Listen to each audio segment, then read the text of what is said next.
চার দফা দাবির ভিত্তিতে রাজনীতিতে বিক্ষোভ মিছিল সংগঠিত করল ভারতের গণতান্ত্রিক যুব ফেডারেশন ও উপজাতি যুব ফেডারেশন।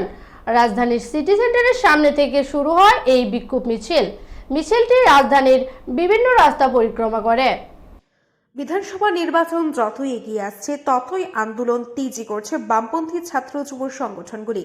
চার দফা দাবির ভিত্তিতে 15 থেকে 17 নভেম্বর রাজ্য জুড়ে বিক্ষোভ কর্মসূচির ডাক দেয় বামপন্থী যুব সংগঠনের ভারতের গণতান্ত্রিক যুব ফেডারেশন ও উপজাতি যুব ফেডারেশন। তারই অঙ্গ হিসাবে বুধবার রাজধানীতে বিক্ষোভ মিছিল সংগঠিত করে ভারতের গণতান্ত্রিক যুব ফেডারেশন ও উপজাতি যুব ফেডারেশন।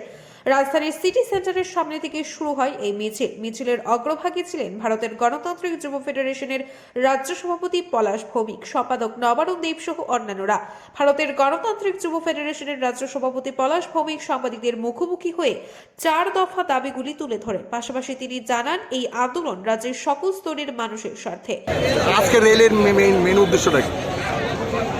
ভারতের গণতান্ত্রিক যুব ফেডারেশন এবং উপজাতি যুব ফেডারেশন এই দুটি বামপন্থী যুব সংগঠনের আহ্বানে চার দফা দাবির ভিত্তিতে আমরা আজকে আগরতলা শহরে প্রতিবাদ মিছিল এবং সভা সংগঠিত করব। যে চার দফা দাবি নিয়ে আজকে আমরা আগরতলা শহর সহ গোটা রাজ্য জুড়ে এই বিক্ষোভ কর্মসূচির ডাক দিয়েছি। আমাদের মূল দাবি হচ্ছে চাকুরিরত চাকরির কর্মপ্রার্থী যারা তাদের উপর আমরা লক্ষ্য করছি লাগাতার বিজেপির পুলিশ বাহিনী তারা হামলা সংগঠিত করছে এবং তাদের আন্দোলনকে দমন করবার চেষ্টা করছে।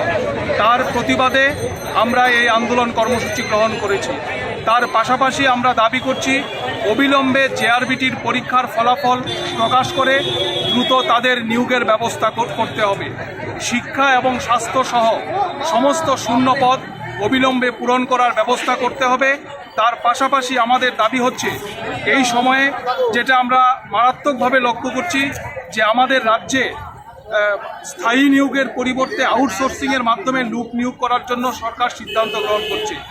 এই সমস্ত বিষয়গুলোকে নিয়ে আমরা চার দফা দাবির ভিত্তিতে ডিওয়াইএফআই এবং ডিওয়াইএফ রাজ্য জুড়ে এই আন্দোলন কর্মসূচি গ্রহণ করেছি এবং আমরা মনে করি এই আন্দোলন শুধুমাত্র বামপন্থীদের একা না, এই আন্দোলন কর্মসূচি হচ্ছে রাজ্যের সর্বস্তরের মানুষের এবং সমস্ত অংশের যুব সমাজের স্বার্থ এই আন্দোলনের সাথে যুক্ত। এই দিনের বিক্ষোভ মিছিলটি রাজধানীর সিটি সেন্টারের সামনে থেকে শুরু হয়ে রাজধানীর বিভিন্ন রাস্তা পরিক্রমা করে। মিছিলে বামপন্থী যুবক যুবতীদের উপস্থিতি ছিল লক্ষণীয়।